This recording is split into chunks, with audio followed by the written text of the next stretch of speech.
नमस्कार साथियों, आपका हमारे YouTube चैनल जुगल टेक्निकल में हार्दिक स्वागत है। मैं जुगल राठौर।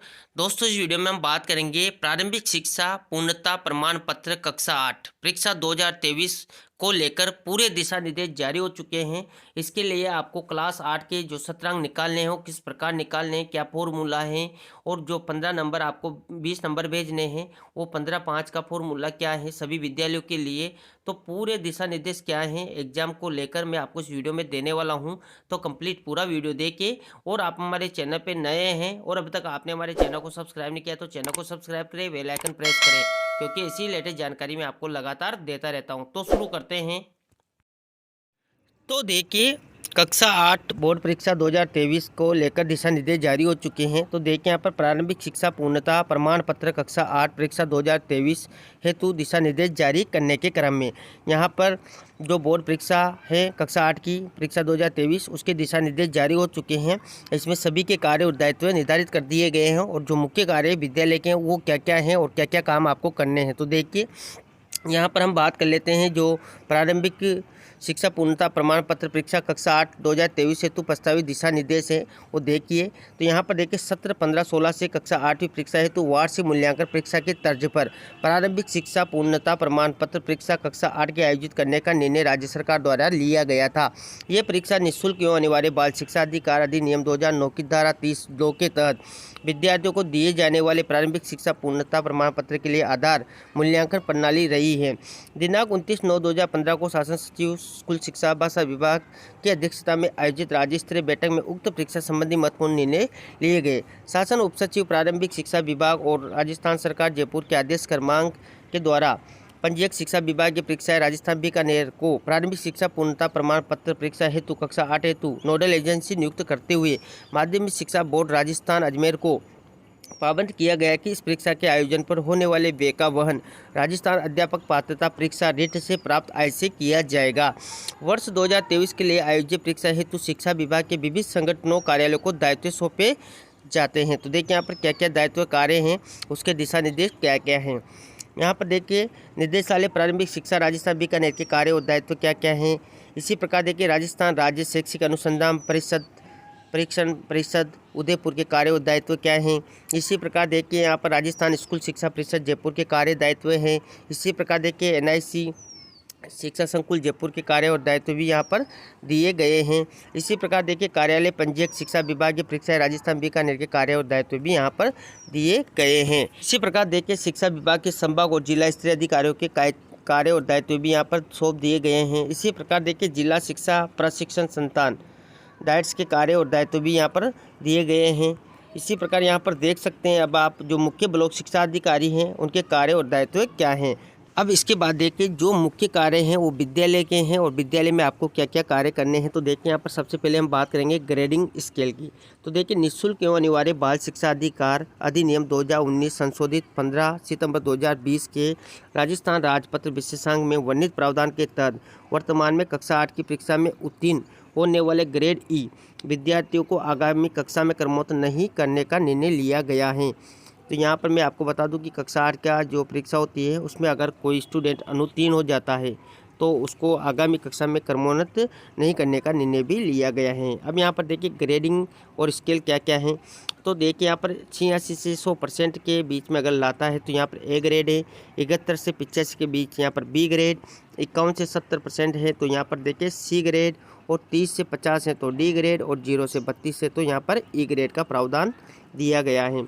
इसी प्रकार देखिए ग्रेड E प्राप्त करने वाले विद्यार्थियों को आगामी कक्षा में क्रमोन्नत नहीं करके पूरक परीक्षा ली जाएगी एवं पूरक परीक्षा उत्तीर्ण करने पर ही आगामी कक्षा में क्रमोन्नत किया जाएगा। तो यहाँ पर एक बार तो उसकी पूरक परीक्षा ली जाएगी और अगर वो पूरक परीक्षा उत्तीर्ण करता है तो ही उसको कक्षा में क्रमोन्नत किया जाएगा, नहीं तो उसी कक्षा में उसको रखा जाएगा। इसके बाद देखिए कार्यालय निदेशक माध्यमिक शिक्षा राजस्थान बीकानेर के आदेश क्रमांक, ये देखिए यहाँ पर जो शिवरा है इसका आदेश क्रमांक है 18/10/2022 है। इसमें सत्र 22-23 में कक्षा 3 से 8 के विद्यार्थियों के आकलन के संबंध में कक्षा 8 के लिए बोर्ड परीक्षा हेतु पाठ्य पुस्तक के साथ दक्षता के आधार प्रश्न पत्र भी समाहित रहेंगे। तो ये अगर आप इससे संबंधित पूरी जानकारी देखना चाहते हैं तो इसका मैंने पहले ही एक कंप्लीट वीडियो बना रखा है, आप चाहे तो उसको पूरी जानकारी को देख सकते हैं। अब यहाँ पर देखिए 20 अंक सत्रांक के लिए और 80 अंक लिखित मूल्यांकन के लिए निर्धारित हैं, जिसमें दक्षता आधारित प्रश्न 30 अंक के रहेंगे। अब देखिए इसमें सत्रांक निर्धारण किस प्रकार आपको करना है। तो देखिए यहाँ पर सीसी संचालित विद्यालयों में सत्रांक निर्धारण, जिन विद्यालयों में सीसी संचालित है उनमें सत्रांक निर्धारण दिया गया है। तो देखिए सीसी संचालित विद्यालयों में सत्रांक के 20 अंकों में से 5 अंक उपस्थिति के तथा 15 अंक essay 1 essay 2 और अन्य शैक्षिक व्यक्तिगत गुण अभिवर्ती आधारित गतिविधियों आदि के लिए निम्नांकित प्रपत्र 2 के अनुसार निर्धारित होंगे। अब देखिए यहाँ पर उपस्थिति के अंक निम्नानुसार निर्धारित होंगे। तो देखिए यहाँ पर 65 से अगर 75% उपस्थिति है तो 3 अंक है, 76 से 85% उपस्थिति है तो यहाँ पर देखिए 4 अंक है, और 86 से 100% उपस्थिति है तो यहाँ पर 5 अंक निर्धारित किए गए हैं। इसी प्रकार देखिए सत्रांक निर्धारण प्रपत्र 2 यहाँ पर दिया हुआ है, जो विद्यालय अभिलेख संधारण हेतु है। इसमें देखिए यहाँ पर सबसे पहले आपको विषय का वर्णन देना है। इसके बाद देखिए यहाँ पर आकलन क्षेत्र दे रखा है, और यहाँ पर देखिए शिक्षण अधिगम और कक्षीय प्रक्रिया दे रखी है, प्रदत्त कार्य एवं प्रतिपुष्टि और व्यक्तिगत अभिवर्तियाँ और आधारित गतिविधियाँ और गुण पर, और यहाँ पर विषय हैं। तो देखिए यहाँ पर लिखित आकलन essay 1 essay 2 जिन विद्यालयों में सीसी संचालित है उनके लिए हैं ये। तो यहाँ पर देखिए essay 1 essay 2 10 नंबर का है, पोर्टफोलियो की स्थिति 10 नंबर है, चेकलिस्ट के अंकन 10 नंबर हैं, अवलोकन और मौखिक गतिविधियाँ 20 नंबर, नियमितता और यहाँ पर संबद्धता 10 नंबर, और वर्तनी उच्चारण एवं सुलेख सुधार के यहाँ पर 10 नंबर हैं। ऐसे ही देखिए व्यक्तिगत गुण एवं अभिवर्तियों के 10 नंबर हैं, स्वास्थ्य एवं शारीरिक शिक्षा और स्वच्छता के 10 नंबर हैं, नो बैक डे गतिविधियों के भी यहाँ पर 10 नंबर हैं। इस प्रकार यहाँ पर टोटल 100 नंबर का ये हो जाता है। इन्हीं 100 नंबरों में से आपको कक्षा कक्षीय प्रक्रिया के सत्रांक 15 जो अंक निर्धारित करने हैं यहाँ पर। इसी प्रकार देखिए उपस्थिति के 5 अंक यहाँ पर दिए गए हैं। इस प्रकार टोटल 20 अंकों का यहाँ पर सत्रांक हो जाता है। तो इनमें से जो 100 नंबर हैं, इन एक्टिविटियों में जितने नंबर लाता है उसका 100 में से आपको यहाँ पर परसेंटेज निकाल के 15 अंकों में आपको देने हैं, और उपस्थिति 5 अंकों में देनी है। उपस्थिति के लिए मैंने आपको ऊपर ही बता दिया है किस प्रकार आपको उपस्थिति के अंक देने हैं।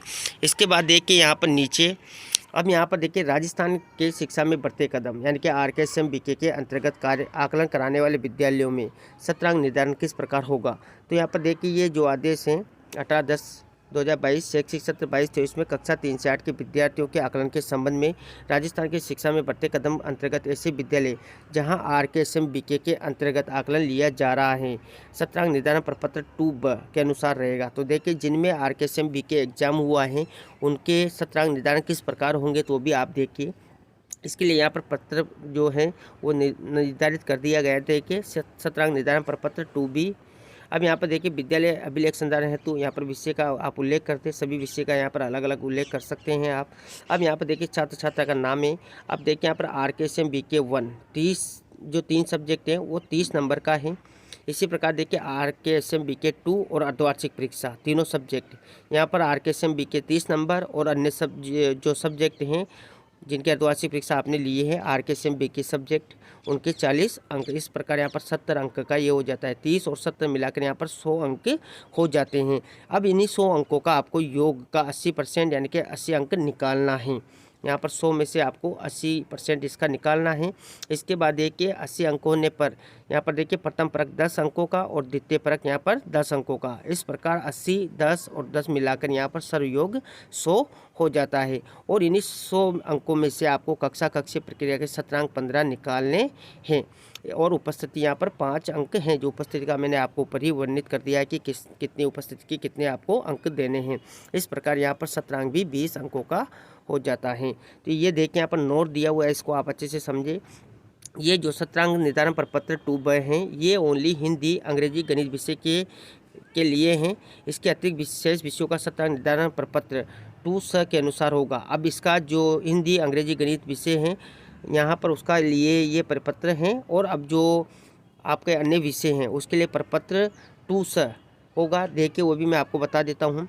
यहाँ पर देखिए अन्य विद्यालय में सत्रांक निर्धारण, तो अन्य विद्यालय वो हैं जिनके RKSM-BK नहीं लिया गया है तो उनके लिए ये प्रपत्र होगा। तो देखिए यहाँ पर प्रारंभिक शिक्षा पूर्णता प्रमाण पत्र परीक्षा में प्रत्येक विषय का अंकभार 100 अंकों का होगा।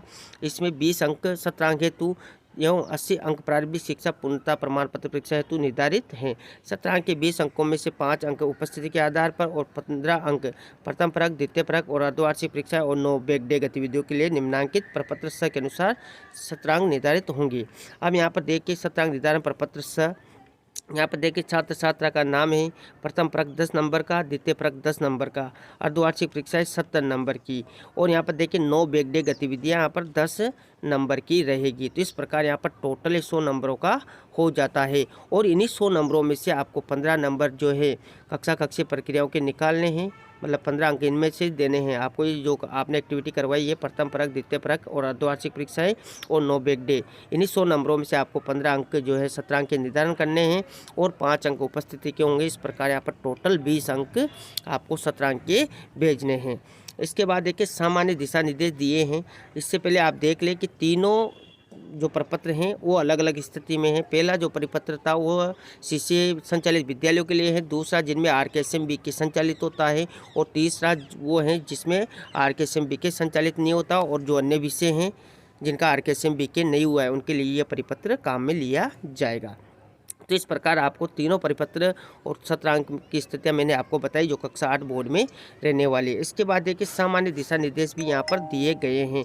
इन दिशा निर्देशों को आप अच्छे से यहाँ पर पालन करें। देखिए यहाँ पर इस परीक्षा का नाम प्रारंभिक शिक्षा पूर्णता पत्र परीक्षा 2023 होगा, जो निःशुल्क अनिवार्य बाल शिक्षा का अधिकार अधिनियम 2009 तथा राजस्थान राज्य के निःशुल्क अनिवार्य बाल शिक्षा अधिकार अधिनियम 2011 के प्रावधानों और राज्य सरकार राजस्थान राज्य में पत्र में अधि प्रसारित नोटिफिकेशन दिनांक 15 सितंबर 2020 में निर्धारित प्रावधान के अधीन संपादित होगी। इसके बाद देखिए पैटर्न, तो यहाँ पर देखिए केंद्रीय माध्यमिक शिक्षा बोर्ड CBSE पैटर्न के विद्यालयों को छोड़कर राज्य के समस्त राजकीय मान्यता प्राप्त गैर राजकीय विद्यालयों हिंदी अंग्रेजी माध्यम में अध्ययनरत कक्षा 8 के समस्त विद्यार्थियों का परीक्षा में सम्मिलित होना अनिवार्य होगा। इन समस्त विद्यालयों के संस्था प्रधानों का यह दायित्व होगा कि वह इस परीक्षा हेतु अपने विद्यालय में अध्ययनरत कक्षा 8 के समस्त विद्यार्थियों के ऑनलाइन आवेदन पत्र भरवाई। कक्षा 8 के लिए ये दक्षता आधारित वार्षिक परीक्षा होगी।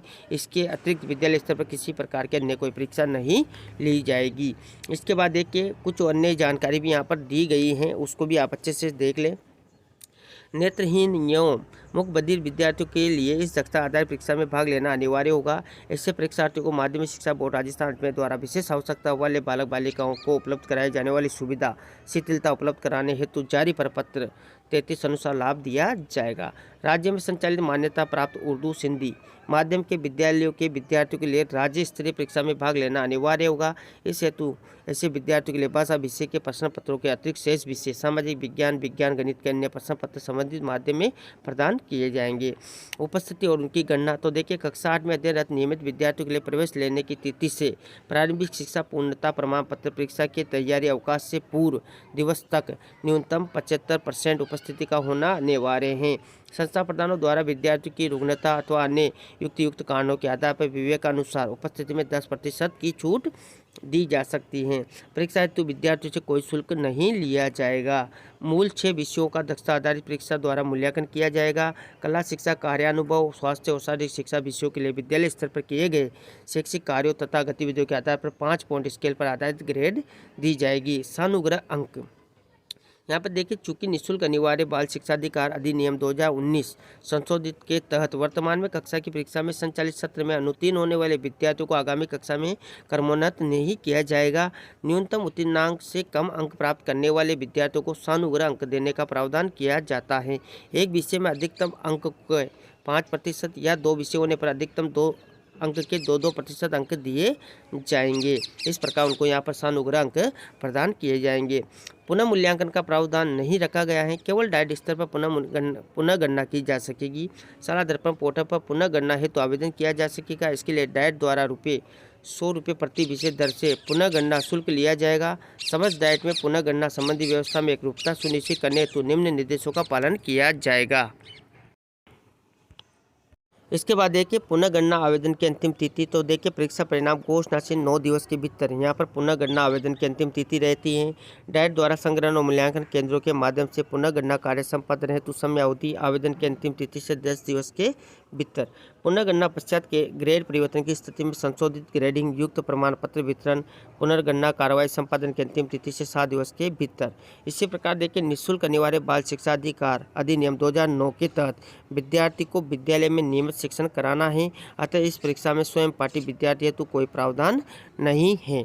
इसी प्रकार देखिए प्रारंभिक शिक्षा पूर्णता प्रमाण पत्र परीक्षा में हिंदी, अंग्रेजी, गणित, विज्ञान, सामाजिक विज्ञान और तृतीय भाषा विषयों के प्रश्न पत्र होंगे।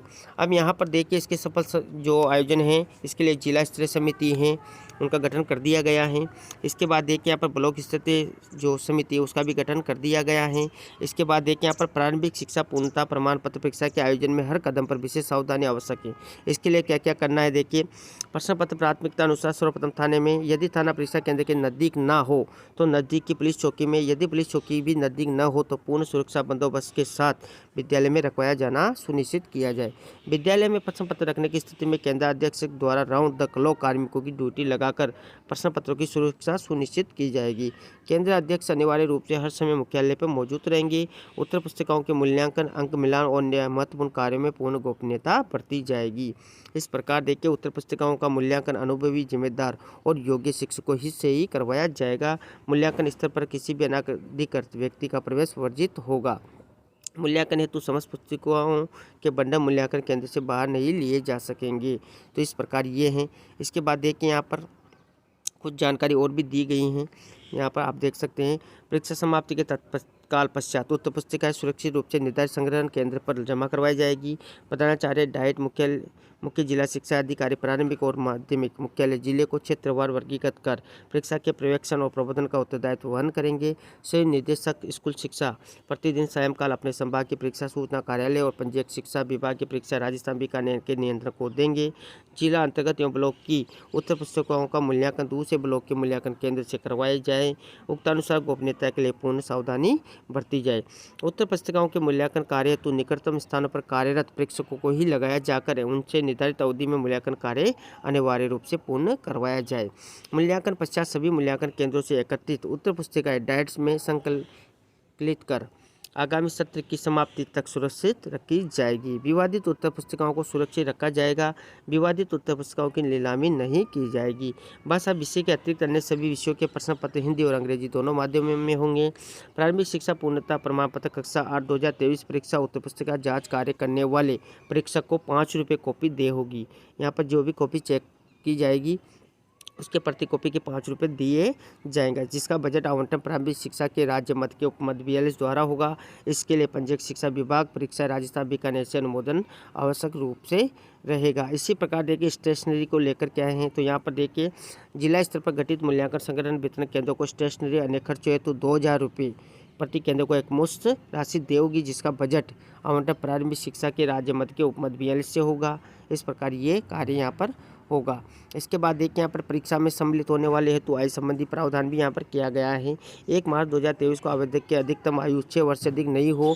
विशेष परिस्थिति में आयु सीमा में शीतलन के लिए निर्देशक प्रारंभिक शिक्षा राजस्थान की अध्यक्षता में 5 वरिष्ठ अधिकारियों की समिति विभाग स्तर पर निर्णय ले सकेगी। प्रश्न पत्र पूर्णांक 80 अंक तथा समय 2.5 घंटे का होगा। तो ये थी दोस्तों यहाँ पर कक्षा 8 जो बोर्ड एग्ज़ाम है उसको लेकर जो पूरी जानकारी है, जिसमें सत्रांक निर्धारण है और जो अलग अलग विद्यालयों में अलग अलग सत्रांक निर्धारण किस प्रकार करना है, बोर्ड परीक्षाएं किस प्रकार संचालित करनी है, कॉपी चेक मूल्यांकन से लेकर पूरी जानकारी 8ही बोर्ड को लेकर मैंने इस वीडियो में आपको देने का प्रयास किया। आपको हमारी जानकारी कैसी लगी?